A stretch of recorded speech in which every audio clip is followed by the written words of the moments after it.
Okay, well, having done some exploration around the campground, we've now decided to go for a little drive. We're back at Dickson Dam again, second day in a row. This time we're down on the flat part here, and we're going for a geocache that's just half a kilometer from the end of our parking area. So let's spin the camera around and let you see what it looks like. So you can see the spill gates and things there off in the distance. That's where we were yesterday, and today we're down, like I said, kind of on the bottom side of the river here, and just gonna follow this along here, see what we can find.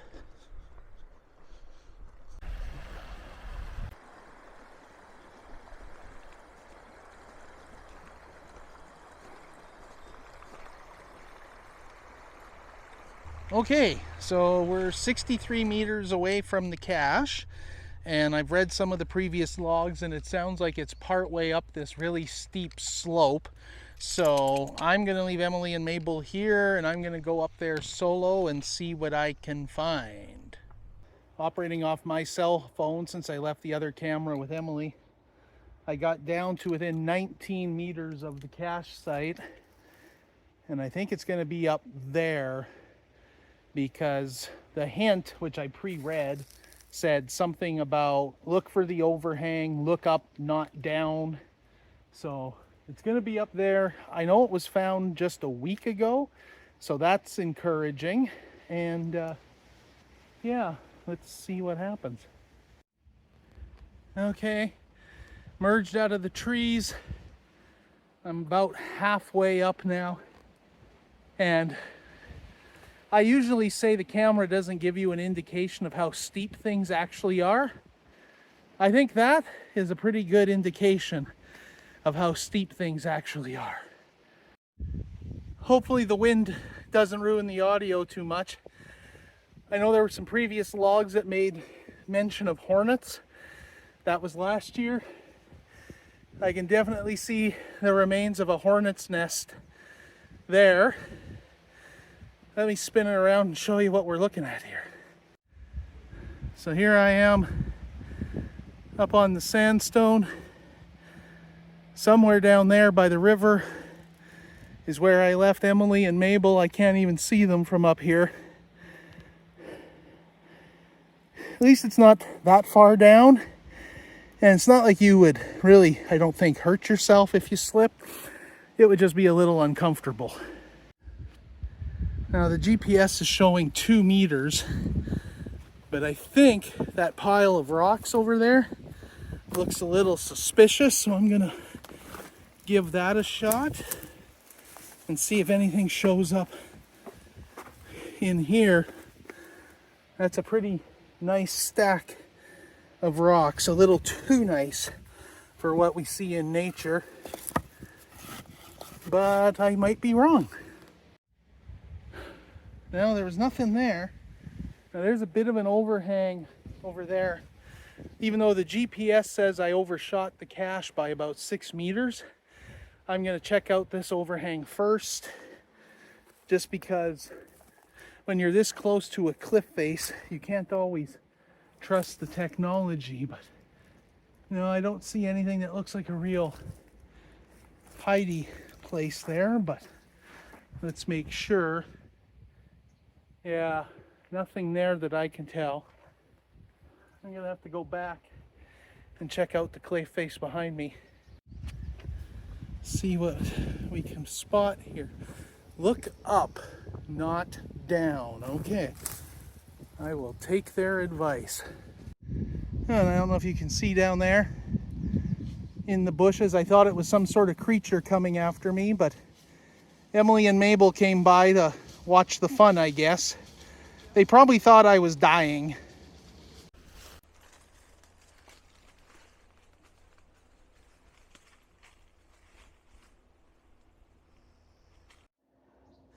Okay, there we go. I checked some of the previous logs and whatnot. Didn't really get much information out of those. But I did realize this is an old cache and was originally hidden in 2005. So I had to think like, okay, with the technology we had 20 years ago for this hobby, coordinates, cliff face, really probably not that accurate. So I decided to spread out a little bit further. Came a little bit further to the east than where I originally started. And right under here, I have to be careful, some other loggers back in the day have mentioned garter snakes. But right under here, there is that container that has been hidden in this place, originally hidden in 2005. So I'm certainly not the first to find it, not even the first to find it this year, but it's always cool when you can find a cache that's been hidden for 20 years. And all in all, it's holding up pretty good. It's in a well-sheltered area. I'm gonna see if I can put the phone down here. I need two hands to pop the lid. Has a pencil, logbook, a few other trinkets. And yeah, the original logbook still. Let me show you that. Too bad about the shadow, but there you go. August 31st, 05 was the first finder. GPS Rebel, I believe, is the name written there. And I'll bet you if I were to sit here and go through this logbook, there's probably the names of a lot of great cachers who have passed through here over the years. And I just want to show, for geocachers who are newer to the hobby, this used to be very typical of logs that you would write in logbooks, where you'd actually tell a story in the log and write a few words and not just scribble your name and your date in an effort to get to the next one as fast as possible. So that's pretty amazing. Fantastic that the original log is still here. That reminds me a lot of the very first cache I found back in 2003. It was a little plastic tackle box, but it was hidden in a very similar nature under a sandstone cliff, or along a sandstone cliff covered in rocks. Good throwback, great cache. I see the container has been replaced at some point. The description originally called it a Tupperware container, and then I saw a log in there that somebody has replaced the container at some point in its history. So original logbook, not the original cache container though. Now I just got to get down this hill. Biggest thing, do a quick check. Yes, I have my car keys. Obviously I have my cell phone in hand. I've got the GPS here. I know the gimbal and the microphone are down with Emily. I left my wallet in the truck. So I think it's safe to say I don't have anything I'm leaving up on the side of this hill.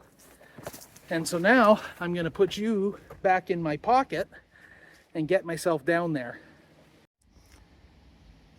And hopefully do this in such a manner that I don't come down the hill way quicker than I anticipated.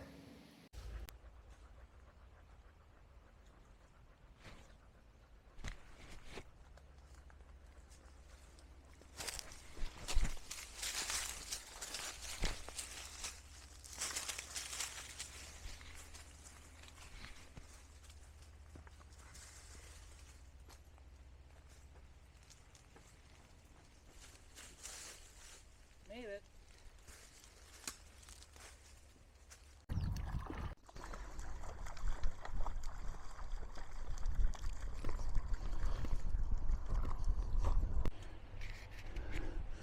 So we were just looking at these buoys across the river and seeing how the cable is attached, and you can see it's fully attached here to this concrete pillar, or I don't know if that's the word I'm looking for, but you understand.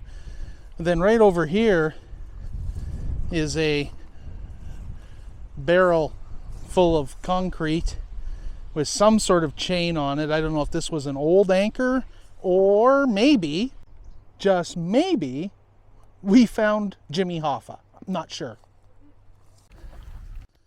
There we go. Working our way back to the parking area. You can see the red truck just off there in the distance. And we're gonna carry on down the road and see what else we can find.